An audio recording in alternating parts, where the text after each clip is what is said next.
Hello mga kabutsukoy, good morning. Welcome to my vlog. My name is Rani at Batchoy Bapping. Butsukoy, don't forget to subscribe my YouTube channel, Butsukoy. Please, just click this video and you can see the subscribe there in the downstairs of my video. Please, can you click that one? Thank you. So, umaga ngayon dito sa Qatar, Kabutsukoy. Around 6. Magsi-6 ng umaga. Kakadrop ko lang ni Mrs. Kabutsukoy. Kakain tayo, Kabutsukoy. Kape.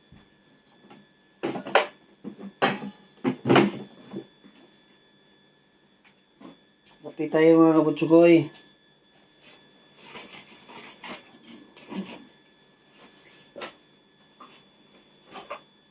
Yung kama ko, Kabutsukoy. Yung kama ko, Kabutsukoy, oh. Yan.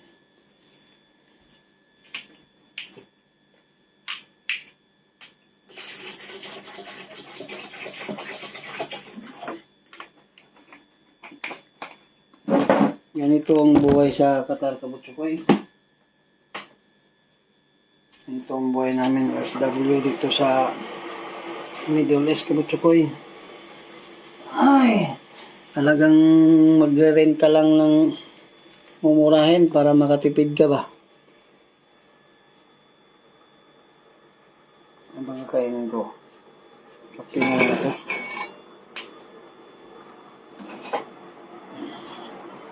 Kape, oh. Kape.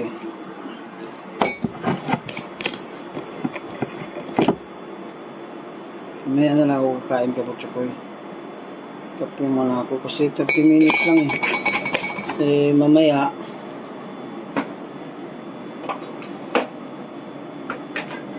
kasi may susunduin pa ako eh. May sunduin ako isang pasahero, Kabutsukoy. Katapos kong magsundo nun, pahinga muna ng 2 oras.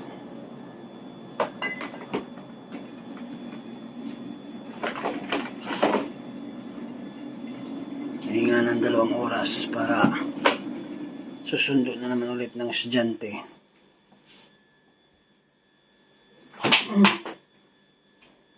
Ganito lang ang ano ko ngayon dito sa Qatar, Kabutsukoy. Ang trabaho ko. Hindi na pagod pa.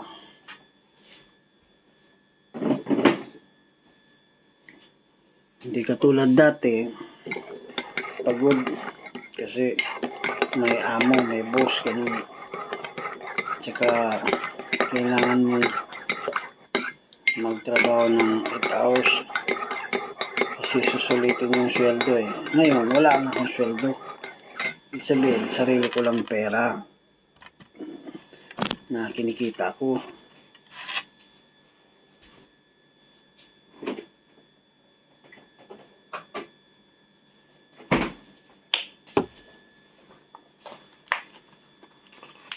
Gatas ko, Kabutsukoy, lagay ko sa bote.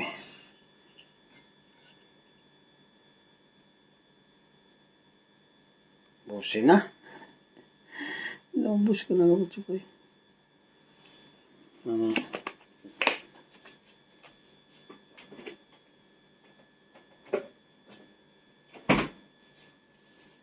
Tingnan niyo, Kabutsukoy.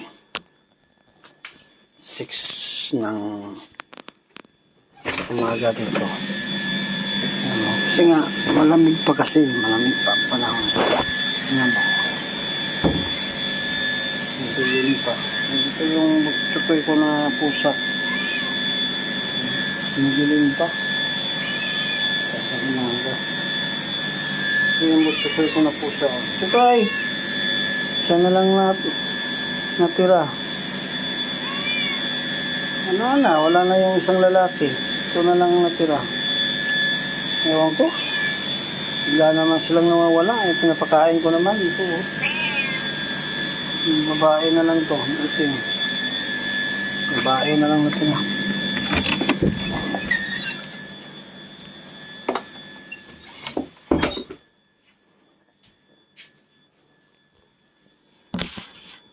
Na? Happy tayo. Tsukoy.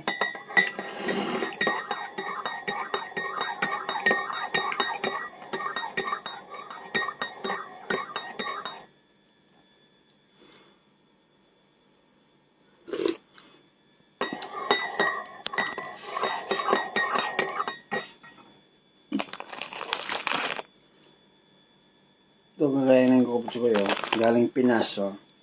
Wala yan dito eh.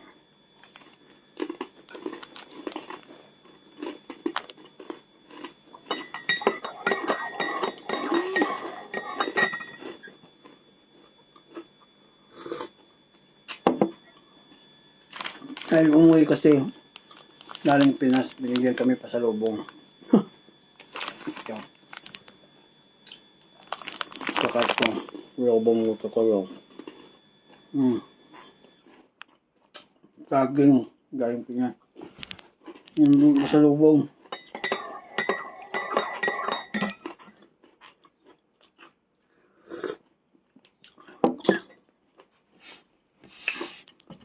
Mahirap ka po, Chokoy, pag kaedad na, ngipin. Hindi na susurvive.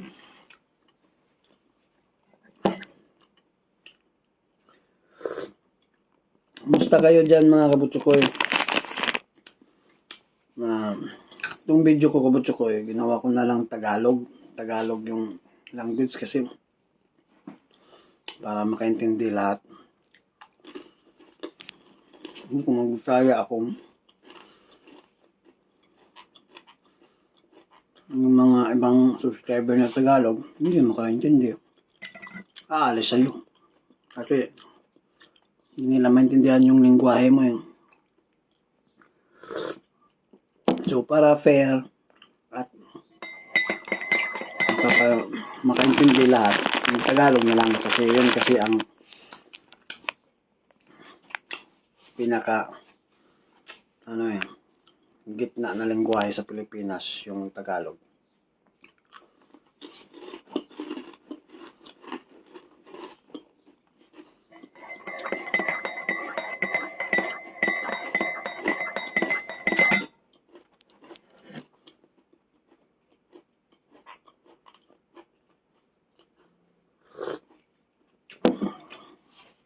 Kami dito mga OFW kabutskoy, depende sa mga trabaho. May iba nahirapan, may iba din masaya, lalo na pag malaking sweldo. Yan, puro yan sila masaya. Depende na rin kung marunong ka rin magdala ng pera. Kasi meron ding mga malaking sweldo, hindi masaya, hindi kontento. Kasi nga, panigastos. Itang mga tao nga kabutsukoy, hindi naman tayo mahirapan eh. Kung marunong tayo magdala. Tulad ng magdala ka ng paano gamitin mo yung pera.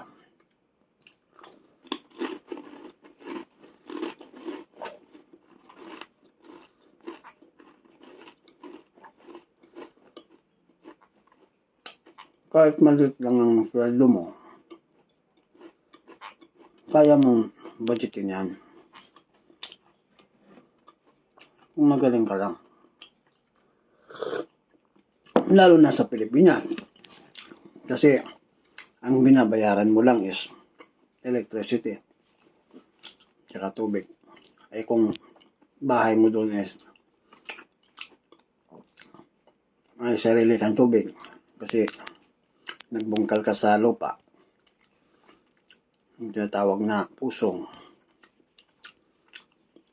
Sa Tagalog pa, pusong negro. Hindi pala, puso. Pala yung puso negro, yung dumi pala yun. Kasi sa amin, kasi sa Bisaya, bomba.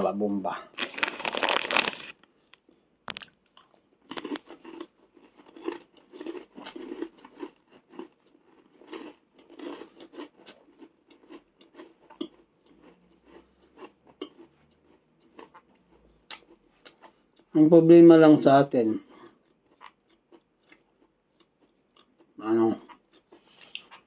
yung mga taong gusto lang isimane ang problema sa atin sa Pilipinas. Mga tamad. Gusto lang ng isimane, ng hold up, magnakaw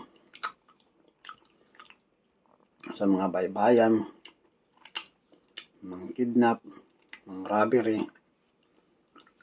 Gusto nila kasi isimane. Sana may darating na panahon na vigilante. Tawag na vigilante. Na yung mga ganyang klaseng kriminal, ganyang klaseng tao, bigyan ng hustisya kagad. Huwag niyang buhayin. Huwag niyo nang ilagay sa kulungan. Kasi pag inilagay mo sa kulungan, pag makalabas ulit yan, babalik at babalik pa rin yan sa bisyo niya. Hindi yan matuto. Tingnan mo isang narinig ko na balita na isang hacker sa Pilipinas. Tingnan mo, nakulong na siya. Nakulong ha?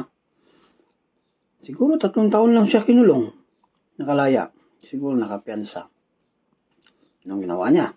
Gumawa ulit siya. Diba? Gumawa ulit siya ng kalukuhan. Ngayon, huli na naman siya ulit. Sana, para hindi na ulit-ulit yung ganyang ginagawa niya, itumba na yan. Or else, bigyan ng mahabang kulong at walang piyansa para matuto. Pero sa tingin ko, yung ganong klaseng tao, hindi nagtatagal sa kulungan eh. Tinutulungan yan sa mga mayayaman na mga dirty work. Ibig sabihin, mayayaman na gumagawa ng kalokohan. Kasi wala na silang nagawa sa pera nila. Hindi pa rin kontento. Naghanap pa rin ng malaking pera. So, ang gagawin nila, kukunin nila yon yung tao na yun. Hacker eh, magaling. Magaling siya mag-hack. Yan, kukunin yun. Papatrabahuin sa kanya, sarili niya. O, di ba? Bigla na lang yun mawala. Hindi na yun makikita. Bibilhin yun sa jail. O saan siyang jail. Or kakausapin yung warden. Ganun yun. Alam mo naman, sa Pilipinas, pera-pera. Papalikasin lang nila ng mga 6 na buwan o 1 taon para hindi na siya marinig sa balita.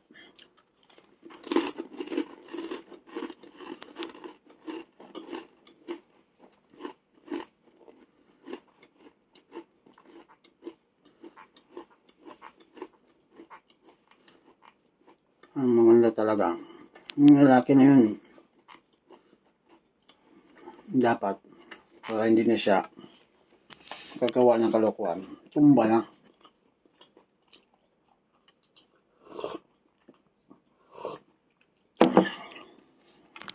Lalo na rin yung mga mamatay na tao. Katulad narinig ko ng balita na pinugutan ng ulo. Yung lalaki na yun. Yung matanda, pinugutan ng ulo. Bandang Bayugan yata yun. Mindanao. Kalitan lang sila. Oh, kinulong lang. Kinasuhan lang ng murder. Ganun din, makakalaya pa rin yun pag matapos yung sentence niya. So, yung lalaki na yun, hindi pa rin matuto yun. Gagawa pa rin yun kasi pag binubuli siya or nagagalit, marirecall niya yung ginagawa niya. Gagawa pa rin ng masama. Mas maganda, pag ganyan tao, pumatay na siya, dapat ang kapalit, patay din para matuto lahat ng tao. Para maiwasan na yung mga ganyang krimen. Kasi ang tao kasi, pag walang batas na ganun, hindi matuto. Easy lang pumatay ng tao. Sa tulad ngayon, nangyayari ngayon sa Pilipinas, iba kasi yung presidente. hindi masyado sa buhay ng tao eh. Ang inaano niya ngayon, tinututukan niya ngayon yung economics. Pero yung mga surrounding ng mga tao, hindi niya tinututukan yung mga about sa krimen. Ang tinutukan niya is by environment. Yung mga ano ba yung tawag nun? Para magkaroon ng pera yung Pilipinas. Kaso hindi naman niya na ayos pagkagawa. Kasi ganun din, mahal pa rin ang mga bilihin sa atin eh. Isa lang naman ang gagawin sa gobyerno sa atin. Babaan nila yung presyo ng gasolina. Pag mababa ng presyo ng gasolina, lahat ng mga bilihin sa atin, 100% bababa at bababa. Kasi napapansin ko sa atin, nagbibis sa gasolina eh. Kung mataas ang gasolina, tataasan din nila yung mga binibenta nila. Kasi nga, sinasabi, hindi naman pwedeng ibiyahe yung mga binibili. Tulad ng mga gulay, hindi naman pwedeng ibiyahe mo yan sa palengke na hindi gumagamit ng gasolina. So, ganun lang. Ganun gagawin ng gobyerno. Babaan nila yung gasolina. Or gumawa sila ng every region ng gasoline station na government ang may-ari. Ganun lang. Ganun ang gawin ng business ng gobyerno sa atin. Gumawa sila ng every region or every area, yung katulad ng, kasi sabihin natin yung malalaking city, gumawa sila ng sariling gasolinan na government gasoline station para yung mga mahirap at hindi kayang bumili ng masyadong mahal na gasolina, makakabili doon. Sure ko, tatambak yun. Yung mga magpapagas doon, mapupuno yun. So, ang gagawin nila, dadamihan nila. Tapos itong mga private sector, aangal na yun, aangal. Sigurado, artista sila. Dapat, babaan din nila ang presyo. Hindi ba? Yung mga private business sector.